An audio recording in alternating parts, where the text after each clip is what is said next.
చెరువులో నీళ్లు తాగుతావు నువ్వు? ఎంత ధైర్యంలో నీకు? ఆ ఊరించి ఈ ఊరించి ఈ చెరువులో నీళ్లు తాగుతావా? చంపేస్తాను నా చేతులు చచ్చిపోయావు నువ్వు. ఎంతమన్నాయాలా ఆ చెరువు నీళ్లు తాగుతావా?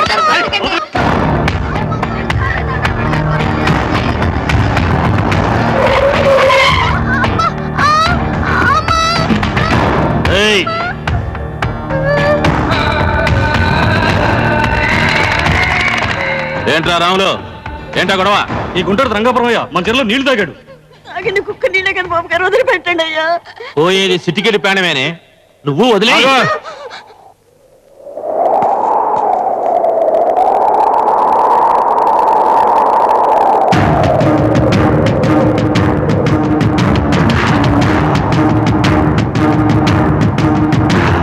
ప్రాణాలు తీయడానికి ఇది రాత్రియోగం కాదు. అయినా వీడు చేసిన తప్పేమిటి? వాడు చెరువులో నీళ్లు తాగాడు. నీళ్లు తాగింది ఎక్కులు ఆపుకోవడానికి కానీ ఎకరాలు తడుపుకోవడానికి కాదు. దుఃఖ నీరు తాగినా తప్పే. ఈ చెరువులో నీళ్లు మా ఊరివి.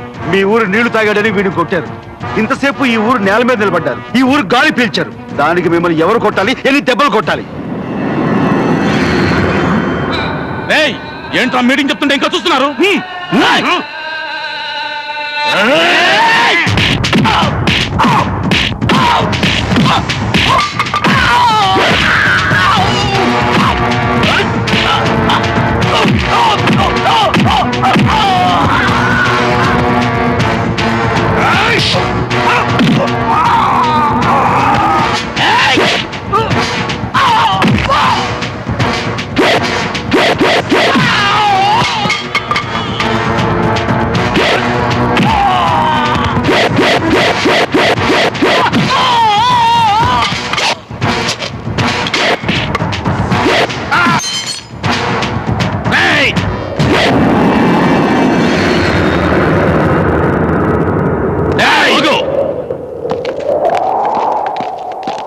మావయ్య గారు, వీళ్ళంతా కలిసి ఆ ఇంటి పరువు తీసింది చాలక ఇప్పుడు మా రెండోళ్ల మధ్య కట్టుబాటు కాలదనడానికి తయారయ్యావా?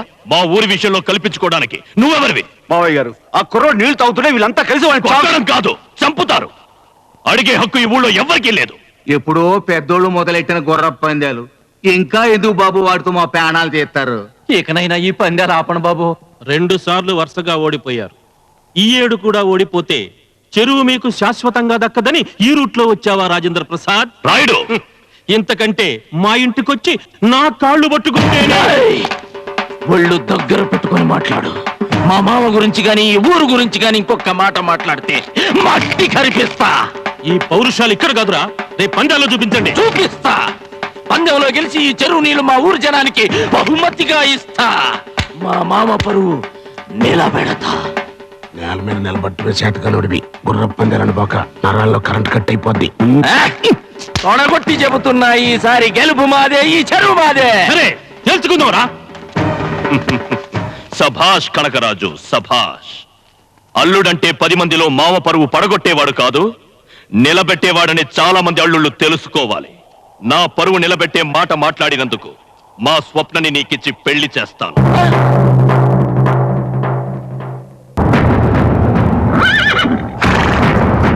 మహాజన్లారా, ఈనాటి ఈ పోటీని తిలకించడానికి వచ్చిన మీ అందరికీ మా స్వాగతం. ఈ రోజు జరగబోతున్న ఈ పోటీకి ఒక ప్రత్యేకత ఉంది. గత 2 సంవత్సరాలుగా ఈ పోటీలో గెలిచిన కండ్రిగ తోట పోటీదారులు 3వ సంవత్సరం కూడా గెలిచి ఆ చెరువుని శాశ్వతం చేసుకోవాలని ఒకవైపు, ఈసారైనా ఈ పోటీలో గెలిచి ఆ చెరువుని తమ గ్రామ ప్రజలకు బహుమతిగా ఇవ్వాలని రంగాపురం పోటీదారులు మరోవైపు ఉరకలు వేస్తున్నారు.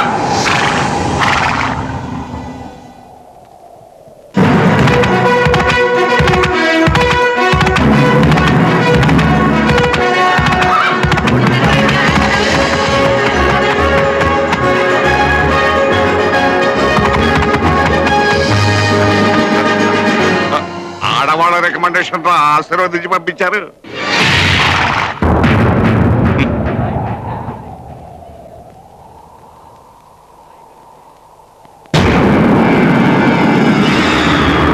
ఇప్పుడు ఆ బంగారపు రంగు జెండాను తెచ్చి ఇక్కడ ముందుగా ఎవరు పాతుతారో వారిని విజేతగా ప్రకటించి వారికి ఈ ట్రాఫీ బహుకరించబడుతుంది. అన్న ఏర్పాట్లు చేసావా? చేశానన్నయ్య. జాగ్రత్త. ఆ రంగాపురం వాళ్ళు గెలవటానికి వీలు. అలాగే.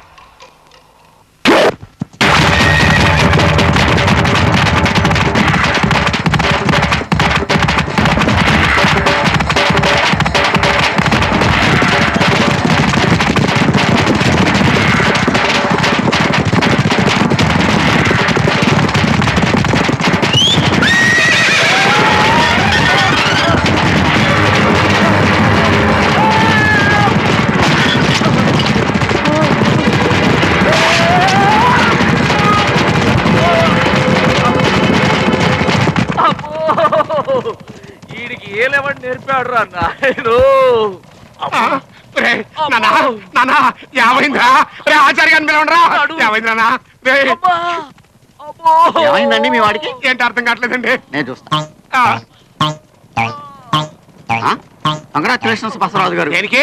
మీ వాడు మీ వంశాభివృద్ధికి భర్తవాక్యం పలికాడు. అసలే టెన్షన్ లో చేస్తుంటే సంస్కృతం చెప్తూ ఉంటాయా? అర్థమయ్యేట్టుగా చెప్పు సావు. మీ వాడికి పోయింది. ఏంటది? సంసార యోగం పోయింది. అంతే కదా. మీరేం కంగారు పడకండి. మీ ఇంట్లో ఇక పెళ్లి ఖర్చు కానీ, పురుడు ఖర్చు కానీ, బారసాల ఖర్చు కానీ ఏ విధమైన ఖర్చులు లేకుండా చేసేశాడు. బైది బై దీనికి వైద్యం కూడా లేదు. బికాజ్ ఆఫ్ మీ వాడికి పూర్తిగా పోయింది. నాకు పోయిందంట. ఎవరుగా? నాకు పోయిందంతా పోల్చుకుంటే నీకు పోవటం అంటారా? అంటే నేను నీకు పుట్టలేదా? అన్నారే నాకు డౌట్ వచ్చే ప్రశ్నలు నన్నే అడగదని చెప్పానా?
రాజుని వేదిక మీదకి వచ్చి రావు బహదూర్ రాజేంద్ర ప్రసాద్ గారి చేతుల మీదుగా ఆ బహుమతిని అందుకోవాలని కోరుచున్నాం.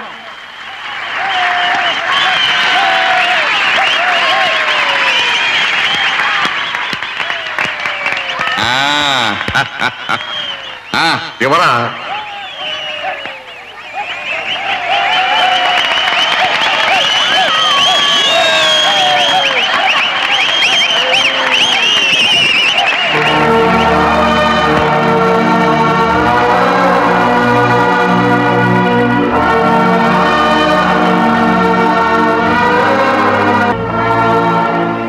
ఇన్నాళ్ళు ఈ రావు బహదూరికి ఒక అనామకుడు అల్లుడు అనుకున్నాను, కానీ ఒక గొప్ప వ్యక్తికి మావనైనందుకు గర్వపడుతున్నాను. 4 గోడల మధ్య నేను చేసిన తప్పుని నలుగురిలో దిద్దుకుంటాను.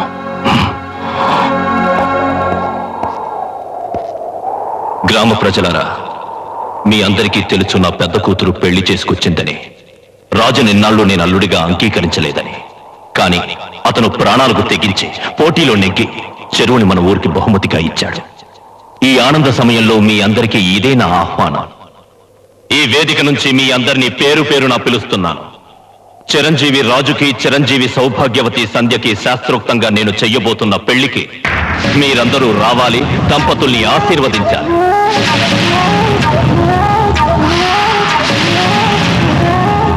బావగారు పనిలో పని, మా అబ్బాయికి మీ చిన్న కూతురు కూడా పెళ్లి అనౌన్స్ చేసేయండి. శుభలేఖల ఖర్చు తగ్గిపోద్ది. సిగ్గులేదు? మొదటి రౌండ్ లోనే బోల్తా పడి పరువు తీసిన సన్నాసికి నా కూతుర్నిచ్చి పెళ్లి చేయమంటావా?